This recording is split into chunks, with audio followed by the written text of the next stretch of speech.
tous, bienvenue dans ce podcast portant sur la valeur perçue positive de votre organisation.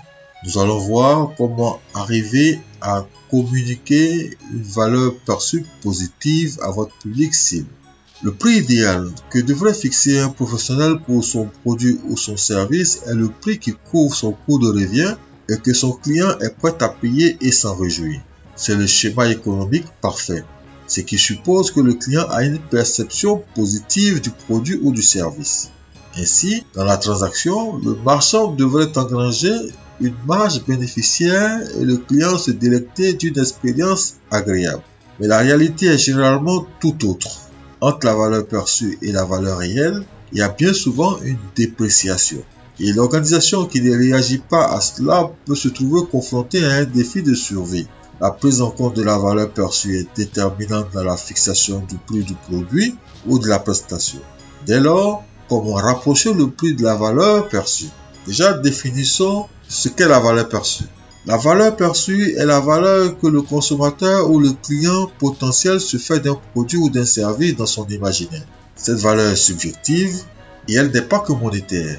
En outre, elle peut être décorrélée de toute expérience liée à la consommation. Elle découle uniquement du jugement personnel du client. Elle peut varier d'un individu à l'autre. Ce jugement résulte de ses attentes et de son expérience avérée ou supposée avec le produit. Autrement dit, pour affecter une valeur à un produit-service, le client s'engage dans un processus psychologique qui lui est propre où il confronte les bénéfices reçus ou estimés du produit ou du service au coût qu'il y consent.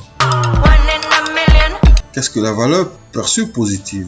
On dit que la valeur perçue est positive lorsque le client fixe dans son esprit la valeur de l'offre au-dessus de sa valeur réelle. Dès lors, il achète avec le sentiment que sa dépense correspond à son acquisition et même parfois que la transaction lui est largement favorable. Il se sent alors privilégié. Seulement, dans ces cas-là, certains marchands auront tendance à relever le tarif de leurs produits au niveau de la perception qu'en a le client, sans que le coût de fabrication ne le justifie. L'argument qu'ils mettent en avant est la volonté de faire correspondre la valeur perçue et le prix. Mais on voit bien que c'est surtout pour encaisser le maximum de bénéfices. C'est ce qui arrive dans des situations de pénurie ou de monopole, ou même lorsque le public est fortement influencé par la publicité.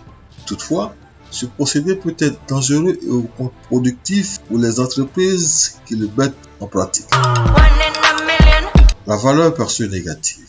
À l'inverse, lorsque l'estimation d'un client n'est pas à la hauteur du prix réel, celui-ci peut se détourner et s'adresser à la concurrence pour acquérir les produits ou services similaires. En pareille situation, il faut interroger et comprendre d'où vient le désaveu.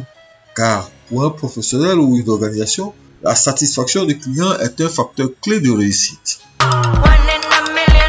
Quels sont les risques d'aligner les prix sur la valeur perçue positive? Si pour quelque raison, la valeur perçue d'un produit ou d'un service est haute et que le marchand monte ses tarifs à ce niveau, loin au-dessus de la valeur réelle, le risque qu'un concurrent arrive sur le marché et casse les prix lui serait fort dommageable.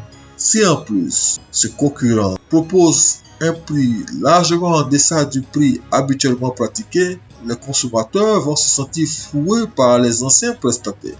C'est ce qui est arrivé récemment en Côte d'Ivoire. L'opérateur mobile Wave a laissé voir les tarifs trop élevés des transferts d'argent pratiqués par des opérateurs traditionnels que sont Orange, MTN et Move. À la suite de cette découverte, nombreux sont les consommateurs qui ont tourné le dos à ces opérateurs. Pour certains, le désamour se poursuit jusqu'à ce jour. Ces consommateurs spoliés nourrissent encore l'intention d'infliger une baisse conséquente de chiffre d'affaires à ces opérateurs quelque peu avides. Que faire pour coller au prix réel en tenant compte de la valeur perçue? On vient de voir que prendre en considération la valeur perçue, au-delà d'engranger des gains exponentiels, peut être dangereux et volatile pour le marchand.